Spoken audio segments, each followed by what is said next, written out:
everybody, and welcome back to my podcast, Esme's Country Life. In today's episode, we're going to be talking about the secret life of influencers or content creators or whatever you want to call them, because I've been in this industry now for, I want to say 10 years, a whole decade. It's been a long time. If you're new or don't know much about me, I am like an OG content creator. Back in the day, started on YouTube before TikTok and all that ever existed, and I've been doing it a while. I've specialised like in the horse world and horse community, but now I do a little bit of everything from fashion, beauty, country living, lifestyle, house renovation. Feel like each year I just add another little thing to the channel. But anyway, so yes, I have met lots of different content creators within the horse industry, outside the horse industry, and also like even just recently going to different kind of influencer or content creator events. I've talked to people and there are just like little things that people do or in the kind of influencer content creator world that still like today, like I'm learning out new things, new gossip. So today I thought we would talk about it all, because a lot of the time when I meet new people and they ask me like, oh, what do you do? Like it's a normal question that comes up. I don't know, when I say content creator, I always get so many different questions. So I thought in today's video, I'm going to be talking about lots of little taboo topics. So I'm going to talk about how content creators earn money, like the stuff that they don't want you to know about. But anyway, before we begin, I just want to say a huge thank you to the sponsor of the podcast, Redpost.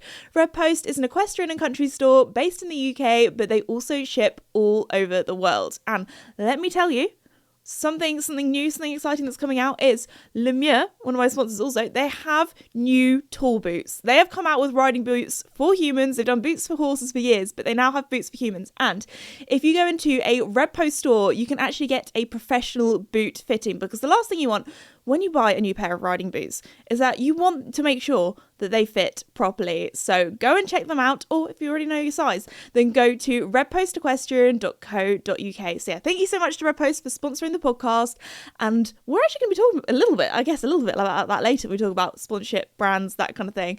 But anyway, let's get into the secret life of influencers or content creators. Now, again, we're going to do a little bit of a rewind, because I obviously at one point in my career had to make the decision to do content creation full time, which I feel like for any person, like it's a big step. Even, back then, I remember, because I was very lucky that I started doing all of this, I want to say at the right time. I was very lucky where it was like a thing that people were doing. You had your big creators like PewDiePie, Zoella, that sort of thing 10 years ago on YouTube. They were the Mr. Beast of today. That's what I'm going to describe them as. And I knew, like, people kind of knew that content creation was a thing. People knew that you could earn money from it and make a career out of it. But when I started, I personally never thought that this would end up being my full-time job. Like, and a lot of people were like, oh, did you like not even like a little inkling? No, not at all.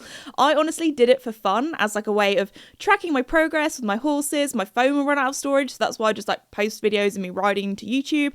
Also meant that my friends and family that lived far away could see what I was getting up to. And I I used it to track my progress with my young horse Casper that I was training at the time. So number one, didn't set off to be a content creator, just posted a few videos for fun and for myself. And number two, the other reason is at the time when I started, there were no content creators in the equestrian world that were doing it as like a full-time job or were making a career out of it, or probably were. I don't think anyone was really making like any money at all out of it, really. Like nobody was being sponsored by brands. The only like people that were being sponsored by brands were like professional Olympic horse riders. And even then, a lot of those guys, like, at the top were only doing it for free product. They weren't really, like, getting sponsorship money. But we'll get into that later anyway. But yes, so never thought there would, number one, be enough horse people in the world to ever make it a viable career. Like, the people that I did know or, like, watch that made it a career, they had millions of views, millions of subscribers. So, yes. Anyway, so, yeah, started off kind of by accident and then just really enjoyed it. Found it so much fun, was posting for like 2-3 years before I earned a single penny, and I feel like that's dedication and shows that is, this is something that I really enjoy and love, and started off as a hobby and something that I put so much time and effort into and wasn't looking for that reward afterwards. So yeah, that's kind of a little background on how I started.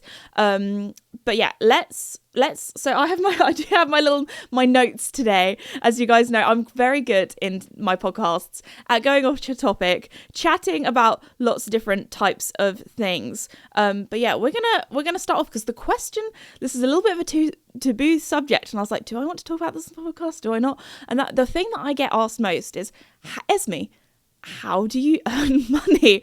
Because honestly, I think getting into content creation nowadays is a lot more difficult because most people, they start off on TikTok. Now, for me, TikTok is probably the platform that I put the least amount of energy into.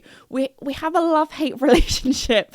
Like, it's one of those things where but I do post on TikTok because, number one, I know a lot of you guys watch on there. Number two, keeps the brands happy. And number three, and also it means that some people, they'll watch my TikToks and hopefully they'll come and see me on the podcast, or they'll come and see me on YouTube, where I don't know, I'm a proper OG creator. I love long form content. I feel like you can develop more of like a relationship with someone and like know more about their life rather than seeing 3 seconds of brain rot and then scrolling on. Maybe that's just me. Anyway, so I think a lot of people, let me know in the comments also if you're like a long format person or a short format person. I feel like if you're listening to the podcast, then you're probably going to be a long format person like me, because I love a good podcast. I love a good like long YouTube video to have on in the background while I'm getting ready or cooking or that kind of thing. So anyway, maybe I'm just getting old at the ripe old age of 24. Anyway, moving on. So yes, I think most people nowadays, when they start off content creation, they start off on short form platforms like TikTok, sometimes like Reels on Instagram, that sort of thing. Now I've got a lot of people, they're like, oh, you've got, decent following on TikTok and that kind of thing. They're like, oh, you must make some money from that. And honestly, if I'm being completely honest, I'm being transparent here, TikTok Creator Fund, which also the TikTok Creator Fund is only in like certain countries. I know in Australia you guys don't have that like at all.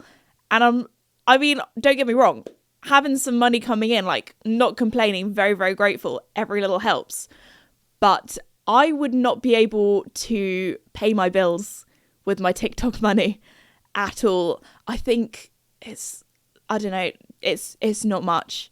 It's not much. Like I'm talking maybe £100 a month, which when not even that.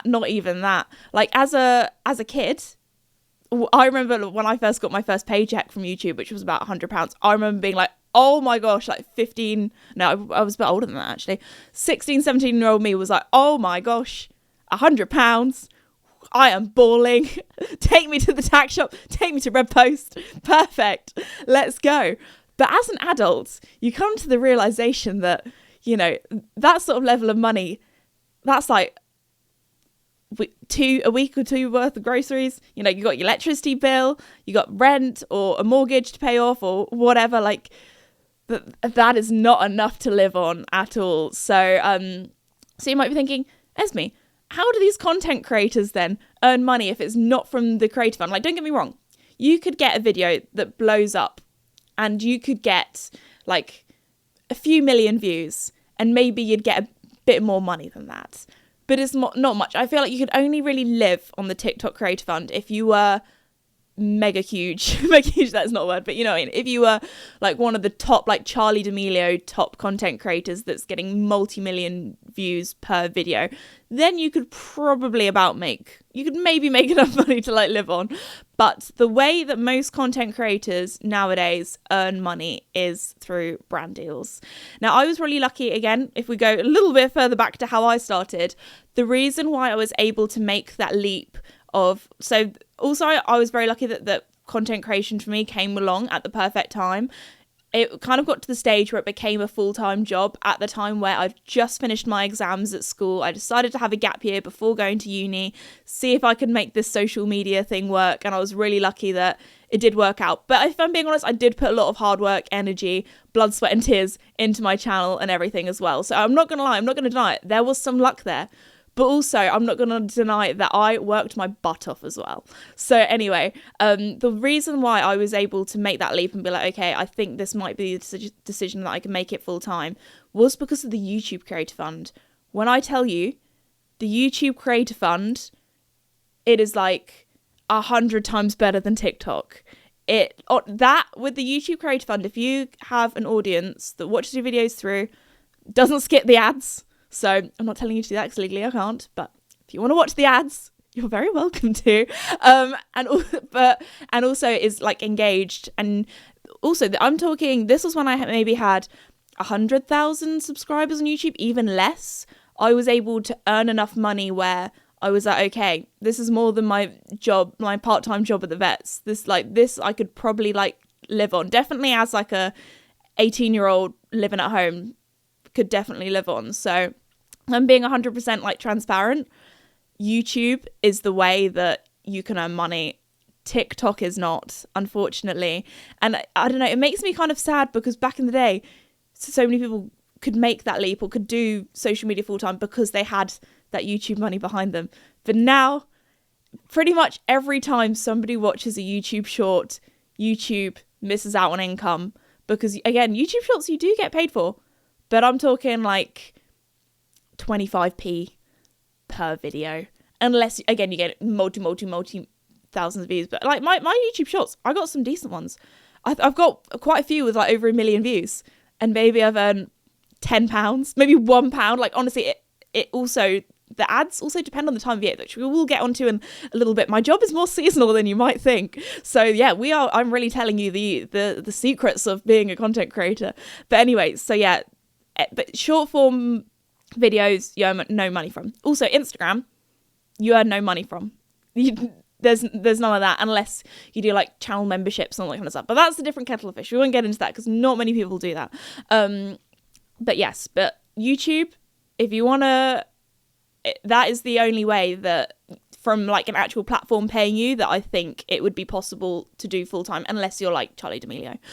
So yes, there's that. I think a lot of people think, oh, there's all these people getting like loads of views on TikTok. It's like, no, that's not how they earn their money. It's not from the Creator Fund, sweetheart. No. It is from brand deals that we will now have a little chat about. Because one thing that, like, being a content creator, like I've got a lot of content creator friends that live in London. Some of them do it full time. A lot of them, actually, of my friends that I've met, they often have like another job. So I've got one friend, she is a doctor and she does content creation for fun on the side, which is so cool. She like, that girl, she is so talented. She's like running marathons and everything. I've got like quite a few different people that do like other things kind of within the media industry. Maybe some people are also a radio DJ, or maybe some people do like freelance presenting for brands and different things like that. So often a lot of people that I talk to, it's not just content creation they do. They often do lots of little side hustles, which I feel like I also do as well, because, you know, I've got the podcast, I've got a series of books with Penguin. There's lots of other things that I also do. I also do some presenting as well. So there is that. So I think also, back to brands. So say you've got to the stage where you've got a little bit of a following. You might have different management companies that see your stuff and want to pick you up. Now, I've worked with management companies and I've also worked with my dad. At the moment, my manager is my dad, if you didn't know. So I'm very lucky to have somebody that I work with that I know has my back 100%. I know that really, like, shout out to my dad. He is amazing. He puts so much effort and love into the channel and into me. And yeah, anyway, so he's blushing behind the camera. But yes, so I started off, actually, this is a real secret of mine that I haven't really talked about much on my channel. But when I first started getting contacted by brands, I was a 17-year-old girl. And a lot of the time, I kind of very quickly came to the realization that these brands were not going to take a 16-year-old girl seriously. So what did I do? I was like, Dad, I've got my first like brand deal kind of thing like come through on emails, on my little business email that I made up. Also, top tip, have a separate business email to your personal email. Just do it, trust me, for two different reasons. Number one, you don't want to be mixing those two lives together. It's very good to have separate ones. And number two, oh my goodness, please, do not have a public email as the email that you use to log into your like social media accounts. Because if not, if they can hack into your email, you've lost all of your social media accounts. So that is just a little top tip for you all: have separate like emails. But also it looks more professional having like a email that actually is like your username, all that kind of stuff. I have multiple different emails. I have my public email, and then I have my secret email that I only give out to like my brands, my sponsorship, that kind of thing, because I get a load of rubbish through my public email. Oh my gosh, the worst story I had with my public email, I don't know who did this, but somebody, please don't do this to me again, but somebody set my like public email, they added it to a really dodgy site, and I was getting all these emails about single women in my area, older single women. I was like, this is, I do not want this. I'm not looking to date older women. Like, what is going on? So I was getting all these dodgy spam emails through. So there we go. That is also another reason to have a separate email. Top tip in life. Anyway, so yeah, back to brand deals. I was like, I know how this world works. There's a lot of misogyny out there. I know that they're not going to be taking a young female woman seriously. So what did I do? First brand deal came through. I said, Dad, number one, I was like, Dad, can you help me with this email? Because I am dyslexic and I want to look professional and I want this to be right. But also I said, Dad, I've got a plan. Can I write at the end of the email, instead of writing Esme, I did get his permission. He did help me with the email. So I wasn't like using a fake alibi. I was like, can I write from, or like, kind regards, David, team This Says Me? He was like, yeah, perfect. Do that. So from the get-go, it looks like you're more professional, because I was like, yeah, I employ people. I got David from team This Says Me. He can help me out. So did that. And tell you what, it worked. I was like, so from then on, I was like, you can help me with my negotiating and you can help me with my brand deals. Because at the end of the day, they're going to take a middle-aged man more seriously than a teenage girl, which is very sad. But you know what? It's the way of the world. So anyway, there we go. That's a little top tip. If you're younger, get an older man to help you. No, not like that. Anyway, you know what I mean. So also, another thing that makes you look more professional that I don't think many people know about is having a media pack. Now, this is something that you might want to do a little bit further on in social media. Now, again, I was talking to my friends about this. They were like, I didn't have no idea what a media pack is, because if you couldn't tell, I'm very passionate about what I do and I love to chat about what I do. But at the end of the day, my friends aren't always as interested in these kind of things. But anyway, I was like, oh yeah, like I was sending this media pack through and like, what is a media pack? So basically, you make like a little kind of slideshow of, like, I would say on there, I would put photos of me at events, at horse shows, at like cool things that I've done, cool opportunities that I've done, kind of as examples. Also like big brands that I've worked with as examples. On there, often you would put the amount of followers that you have, your engagement rates, how many views you get, how many like comments you get on the average post. Brands really like link click-throughs. So if I do a brand deal, they want to see how many people have clicked that link. So again, legally, I cannot tell you to do this. But if you, for whatever reason, would love to click on a link that I put up when I do a brand deal, that it helps us all out. And the more brand deals that I do, unfortunately, the better content you guys get, because I got some cool videos coming up, and sometimes you gotta put a big budget behind some of these things. So anyway, if I'm being transparent, just letting you know. But yeah, so that's other things that some people like to put their rates on how much they like to charge per post. I often like to keep that a little bit open-minded. So sometimes I don't actually put that on, just because sometimes brands have different budgets. Sometimes, like if you're working with a brand that maybe has a smaller budget, but they have a product that they're giving to you that's worth a lot of money, there's that as well. So there's lots of different like things. Often I like to prefer to go to a brand and be like, look, what's your budget? And then I'll tell you how many posts I think that's worth. How many, sometimes I like to do like sometimes with brands, you can do like a little bundle. So for me personally, I think brands nowadays prefer long format. So all of the things that I get come through, they're always to do with my YouTube channel. A lot of the time they're like, yeah, we want like a, 40-second integration within a video. Some obviously like a whole dedicated video, that's going to be more money.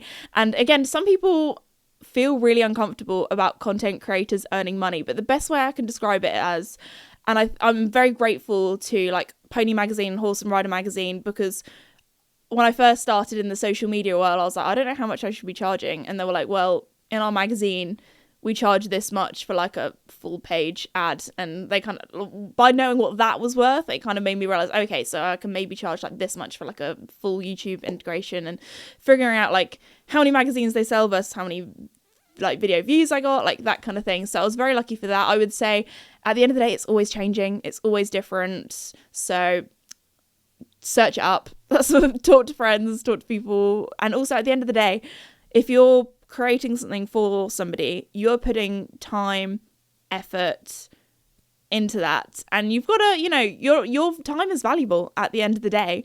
So you can't be doing stuff for free. You know, at the end of the day, I know some people that are like, oh, content creators shouldn't get paid.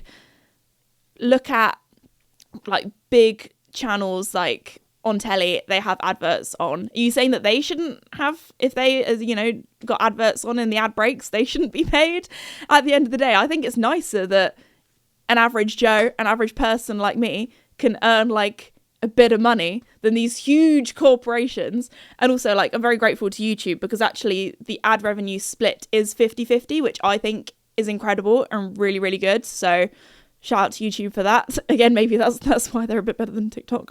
Anyway, don't want to be throwing shade. Anyway, so there is that as well. So, but one thing that I do find really interesting is that, or one thing that I would find scary that like some of my friends talk about, is the thing is with content creation, you don't know what brand deals you're going to get. There might be some, and also you get some awful ones come through. I would like to hope, and I would like to say that I have some integrity. Like, there are some brand deals that I have got through that don't align with my values, and I think that's a very polite way of putting it. Also, I think it can diminish your brand if you promote something that is low quality, isn't a good product, is something that doesn't align with your values. I think people can really see through that, and it can switch a lot of people off as well. So you've got to also think, the more brand deals that you do, the more people are going to switch off, not watch, and you don't really want to kill your channel with that as well. So it is like a little seesaw, and you have to try and find a good balance. But also, I've talked to friends in content creation, they're like, yeah, 1 month they might get 3 or 4 brand deals, and then they might go 6 months without a single brand deal. So it goes to show that it is a little bit of a unsettled job. You don't have that kind of, and that was the one thing that I was so grateful with YouTube. I kind of knew, like, if I got the same amount of views, or I would get about X amount of money each month. So there we go. Also, throwing it back a little bit to seasonality.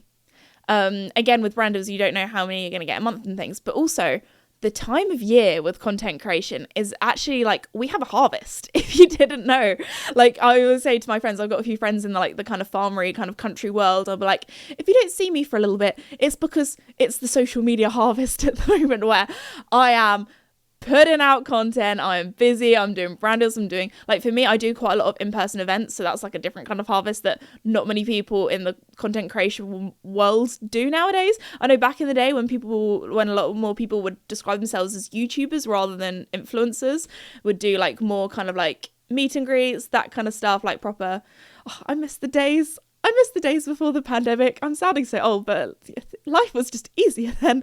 Anyway, moving back. But yes, the amount of money actually that I earn from YouTube is actually down to something called the CPM. Now, the CPM stands for cost per mille, I'm pretty sure. So basically, that's the amount of money you get per 1,000 views. So that can go up, that can go down. So the really good time for the CPM is often in November. So I feel like this is going to break some people's hearts. But yeah, the reason why it's so good in November is because it's just before Christmas. And everybody around that time likes to spend money. If it's buying Christmas presents, Christmas stuff, Christmas food, drink, events, like, people are just like, okay, it's Christmas, let's spend some money, let's go out, let's have a good time. And do you know why so many YouTubers do Vlogmas every year? It's because when they put videos out, they get paid more money. So I'm a little bit cynical. So every time I see somebody do Vlogmas, I'm like, I know why you're doing that. It's not because of the spirit of Christmas. It's because of the money. So I don't know if I'm going to break some people's hearts when they find that out. But yeah, that is a thing.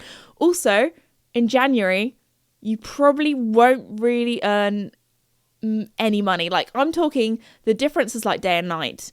I will probably earn 50 times as much in December compared to January. January, I often like to have a little hiatus. I have a little break. I'll still put like a video out once a week, because I feel like with my channel, I've always done that, like every Friday evening. I might actually change my schedule to a different day. We will see. But every Friday evening for the last pretty much 10 years, I've put out a video. I think I've only missed like a video once. Like, honestly, I feel like I have that dedication, because at the end of the day, it doesn't matter if it's January and I'm earning like peanuts for putting videos out.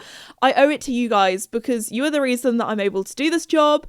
You deserve content. You deserve quality content. It doesn't matter what time of year it is. Like, at the end of the day, you are the reason that I'm able to do this job. And I'm so, so incredibly grateful, because at the end of the day, yeah, it is my passion. I was doing it for like a good few years before I earned any money from it. So I do feel very, very lucky with that. So yeah, that's a little fun fact. Also, like other little things, we like, I've been playing the YouTube game for a long time now, so we can see where there's kind of spikes. So often, like coming up to Easter, again, people may be spending a little bit more money, or coming up to summer vacations. You can also see like a change in ads as well. So although there's not as many in January, there's often a lot of holiday ads, because normally in January, that's when people think about booking summer holidays or summer vacations. You often get ads for like maybe fitness. Everyone's on that like kind of like new year, new me fitness journey in January. So there's a lot of different trends to look at. Also, the way that a lot of marketing companies work are in quartiles. So the first quarter is January, February, March, and then you've got the next 3 months and going on and going on. So we know often at the end of the quarter, a lot of brands go, we've got all this advertising budget left. What are we going to do it? A lot of them go, let's chuck it into YouTube advertising, or sometimes they're like, let's chuck it into content creators or influencers. So we often find at the end of quarters, it's maybe a little bit busier for us. Sometimes it's good, sometimes it's bad. Sometimes it gets to the end of the quarter and a lot of advertising companies like, we've already spent all the money. So that can also change as well. So it's really interesting to see how all these things work. So one thing that a lot of my friends didn't really realize, they think, oh, you're very creative, you play ponies, make videos, that kind of thing, which I'm not gonna lie, is a big part of my job, and I really do enjoy it. But also, there is a lot of data analyzing, algorithms, that kind of stuff that goes into my job that I also, like, I'm a bit of a geek, a little bit of a nerd. I love looking at the back end of things on the internet and on my channel. So there's also that as well. But yes, also finding out about you guys as well. Like, I feel like I do know my audience rather well, because I tell you what, these social media companies, they have your data. They know where you live. They know who you are. They know if that you're watching on a TV or a smartphone, or I'm pretty sure TV adverts are the best paid ones on YouTube, and also the non-skippable ads, they are the best paid ones as well. So there we go. If you want to watch me, please watch me on your telly. No, I legally can't say that, but if you want to, I'm not holding it back. But also, I thought we would have a little interlude and thought we would do comment of the week, which actually, a little fun fact, I think this podcast episode will be going out while I'm at Aachen, the World Equestrian Festival in Germany, which, again, it's another little side hustle I have. I'm doing some presenting, filming, that kind of thing for the horse show out there. So yes, I'm actually pre-filming today's podcast episode today. So actually, we won't be able to do comment of the week on my most recent podcast upload, because it's not out yet. So what we're going to do is I'm actually doing comment of the week on my secret Spotify channel that some of you might know of. I'm actually putting I'm putting some videos that aren't even out yet on my YouTube channel on my Spotify channel, because Spotify, they're even better than YouTube. So thank you, Spotify. I don't have favorites. Legally, I do not have favorites. But Spotify, they treat me well. So anyway, I have actually gone on to one of my pony care series videos all about feeding, which I'm pretty sure is not on my YouTube channel yet. We will see. It depends on when it comes out.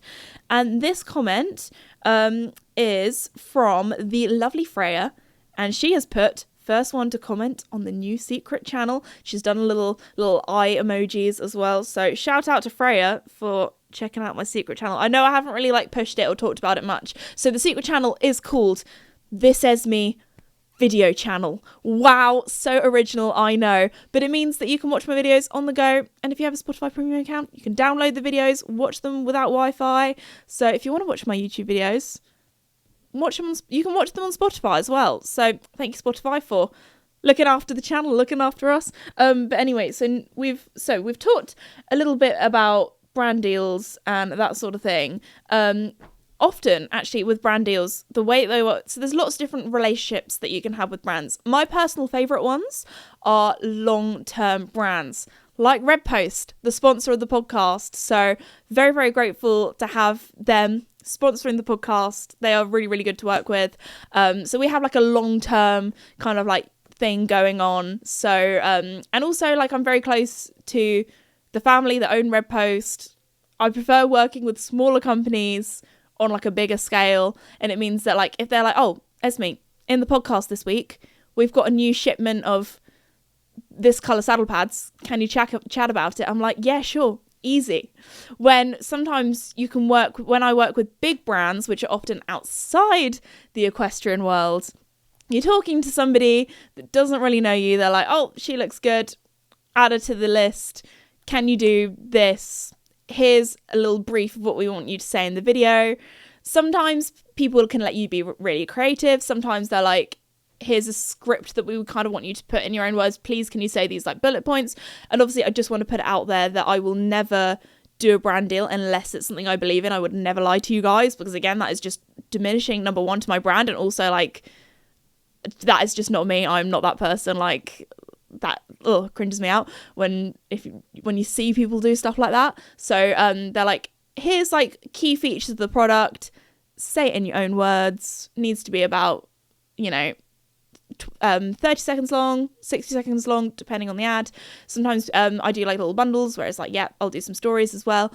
And then also often when you're working with these big corporations, you create the content, you go through the brief. They have like a few like do's and don'ts, which most of the don'ts are like, don't say anything negative or like that kind of thing, which is like fair enough. If you're paying someone to talk nicely about your product, you don't want them, chatting bad about it. So anyway, and then you send it off, and I'm not gonna lie, brands can be picky sometimes. Like honestly, the amount of times my dad and I are like, what are they gonna sell? Like often, a lot of the time, I think these people, their job is, they feel like they have to at least make one change, and it'll be like the tiniest thing. They'll be like, can you get some more B-roll? If you don't know what B-roll is, it's like, say I'm filming like my podcast now, and I want to put some video, say I'm talking about my horses, I'll put some video over the top of me talking of my horses. It's like extra kind of footage or extra kind of clips that you put over the top of a different clip. So anyway, they're like, oh, can you put some more B-roll in? Oh, can you just like mention this added feature that we didn't put in the brief? And it's like, guys, come on. Oh my gosh, the amount of, like, I know I can't really complain about this because I'm very lucky to have this job, but sometimes it's like, the video's going out next week. This is when you want it to go out for the product launch. And they're like, and you've sent the video like 2 weeks in advance. They get back the night before, be like, can you just refilm this? Or can you just change this? And it's like, oh my gosh, could have told me that 2 weeks before.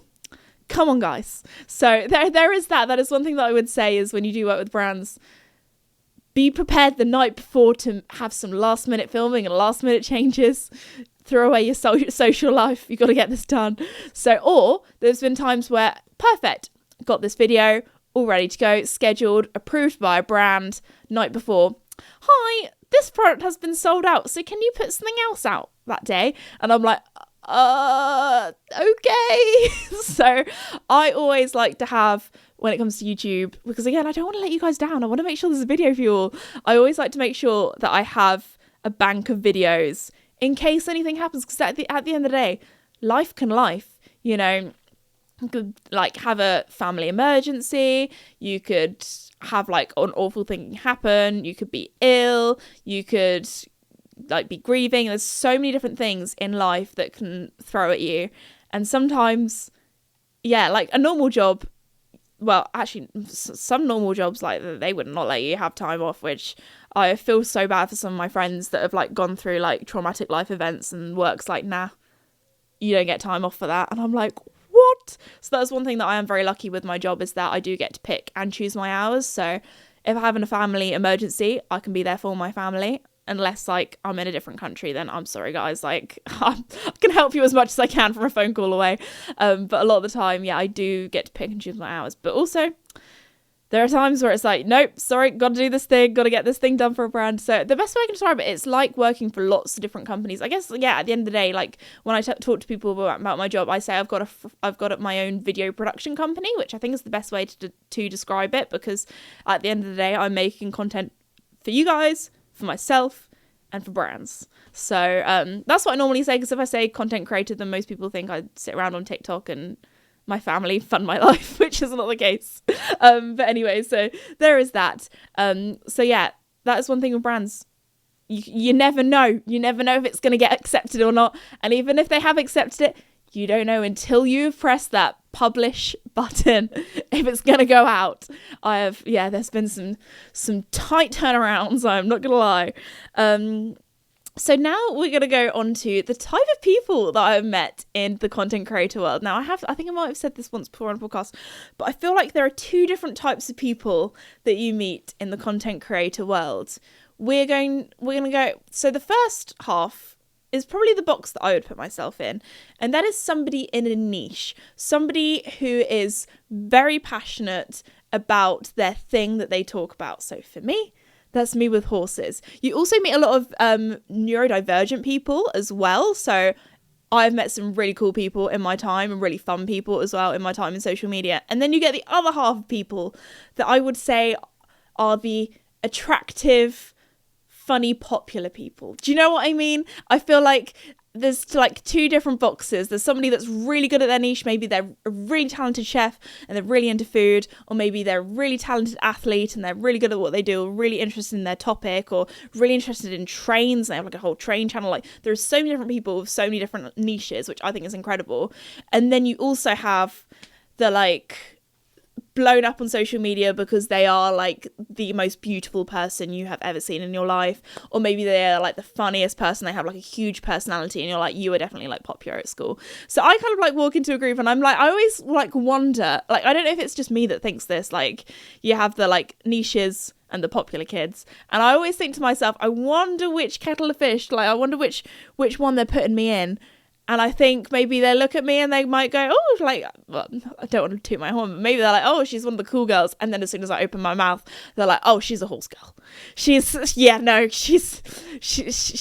nerdy for us anyway. So I feel like, yeah, I've got like I'm like the secret third option. Maybe we'll see. But just putting it out there, I was not popular at school. I just had a little bit of a glow up anyway. So there is that. But yeah, you meet lots of different people from lots of different backgrounds. And one thing that I would say is I feel very lucky to be in a niche. As much as like I do lots of different things outside the horse world and in lots of different areas and lots of different industries, at the end of the day, horses have always been my passion. I absolutely love them. They will forever be in my life, and they will forever be like a big part of the channel. But also I'm very, very lucky to have long-term partnerships with so many different equestrian brands. So I'm going to give them a little shout out. So obviously we have Lemire for like my horse riding clothes and the horse's clothes. We also have Charles Owen for helmets. Also those brands are also available at Red Post. Also Red Post, I know I've talked about them a lot today, but they very, very lucky to have them on board on the channel. We have Bailey's for my horse feeds. We have Voltaire Design for my saddles. Aquito horse boxes, or Bloomfield's horse boxes, very kindly provided me with a horse box. So very grateful for that. So, and I know that a lot of people will be like, Esme, you don't deserve this, which, not gonna lie, I do have some real bad imposter syndrome, because at the end of the day, like, I am like an average horse rider. I'm not going around competing at the Olympics. I'm not going around, 5-star events or anything like that. But I do think I bring a value. And at the end of the day, I don't see myself as like a professional rider. I see myself as a TV channel. And, there we go. So that was one thing that like I was the first pretty much content creator that a lot of brands had ever worked with. And it was this kind of like weird kind of like, do we treat you like a rider? And I was like, well, I'm not going to sign this contract because I film at international events, and if somebody has, you know, a different branded helmet on, I don't want to get sued for that. So we had to kind of like come up with this like media contract and shout out, not whenever I say, oh yeah, I was talking to my lawyer, and everyone's like, you have a personal lawyer. I was like, no, she has other clients. But like, just saying to anyone out there, if you're going to sign a big contract, please get somebody who knows what they're talking about to sign it, to like help you look at it. And I'm not talking about your Uncle Jim who did 1 year of law school. I'm talking get somebody who is accredited and knows what they're talking about, because oh my goodness, the amount of sticky, slimy, snaky, whatever you want to call it, contracts that I have been given, and my homegirl has been like, Esme, do not touch this, do not sign this. She gets a big red highlighter out, just like red flag, red flag, red flag, you don't want to get sued for this. So just saying, just putting it out there. Just get somebody to look at anything before you sign it. So there we go. Because yeah, there are some people where they'll sign up to a management and they cannot get out of that. Or they figure out that like they didn't read the thing properly and their manager is taking like 90% of the cut or something ridiculous. Like, girl, you do not want to do that. Sign up for, yeah.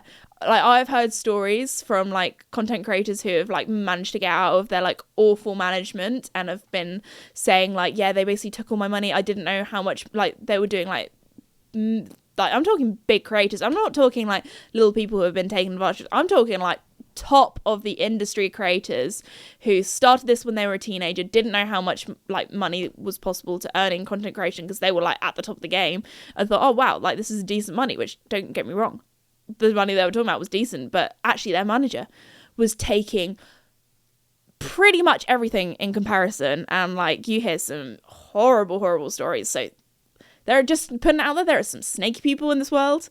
And also there's a lot of content creators that only want to be friends with you for the amount of followers you have and what they can get out of you. So just put it out there. And I don't mean this in a mean way or a horrible way, but I don't have any close friends that are content creators. I have friends, don't get me wrong. I go to content creator events. I catch up with friends. We chat. But these are not the people that I'm telling my deepest, darkest secrets to. I mean, I'm not a deepest, darkest secrets kind of gal. I'm a pretty open gal. I don't really have any secrets.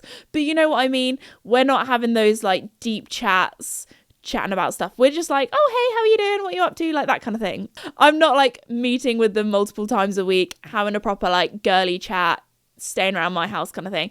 It's not like that. It's more like a, you know, like, how are you doing? Like that kind of thing. And I've met some super lovely people, but at the end of the day, it's nice having my close friends that aren't in the industry. I can have my time where I can switch off. I can just be Esme. I'm not some social media person. Do you know what I mean? So I'm very lucky to have my super close friends. And I think like there are a lot of content creators that they just surround themselves with people in the industry. At the end of the day, that is not the real world. So there we go. Very lucky to have my friends. You guys know who you are.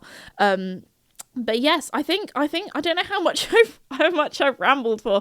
I'm trying to think if there's anything else that I've missed out.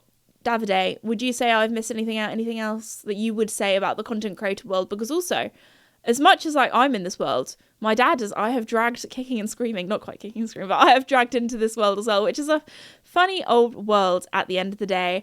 And I just, yeah, before we finish, I just want to say how grateful I am to have this job. And I know it's something that like could disappear tomorrow. So every opportunity and everything I get, I'm just like, I clutch onto it, I hold on to it, and hopefully like the experience, because I have lots of people that are like, well, what do you do if it all disappears tomorrow? And at the end of the day, I feel very lucky to have experienced so many different experiences. I have a lot of knowledge about the industry like under my belt, so there's lots of different things that I could go into, if that's in the horse world, in the marketing world, in the video editing world. I mean, I am a little bit scared about AI, I'm not gonna lie. If anybody has seen, I think it's called Google Vivo 3, I want to say, that kind of thing, you can literally like type in, make me a video about a fisherman on a boat who falls in love with a princess, I don't know, something like that, and it will basically make a whole movie for you.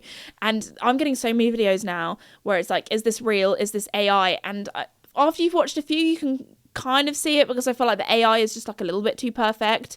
Like all of the flowers are symmetrical, or like just like little things like that. There's never like a bit of rubbish in the background of that. It's just like a tiny bit too perfect. That's how you can tell. But nowadays it is getting scary. I mean, I'm lucky that I do have kind of like connections in live sport, so I could always go into presenting or stuff like that, because that's something that AI probably can't. You know, you can make videos and that kind of thing, but you can't replicate live sport, can you? Or like talking to people live or interviewing athletes, that kind of thing. So there is that, but it is kind of scary nowadays when you go on social media and the amount of videos that are on there is just AI brain rot rubbish, and it's like, no, this is not the chatty, long format, catching up with a friend on FaceTime kind of social media that I love.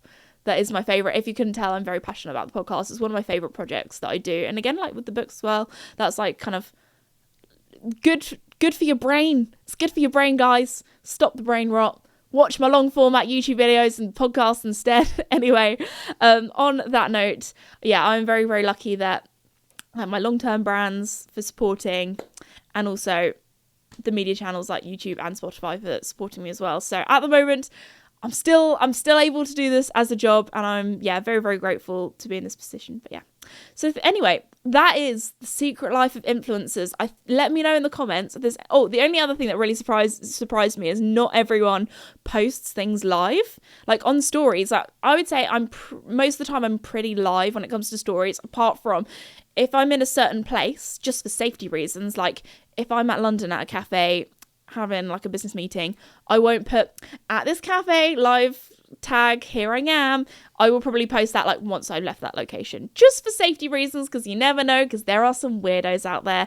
And let me tell you, I have had some experiences with weirdos online, but that's a whole different story that we will leave for another day. And anyway, on that note, I really will wrap up the podcast now, because you guys know I love to ramble. I love to go off topic. I just want to say thank you so much for listening. Again, you are the reason that I'm able to do this. And also another shout out to Red Post, who are awesome, for sponsoring the podcast. Go and check them out at redpostequestrian.co.uk. And I'll see you all in another episode. See ya. Bye.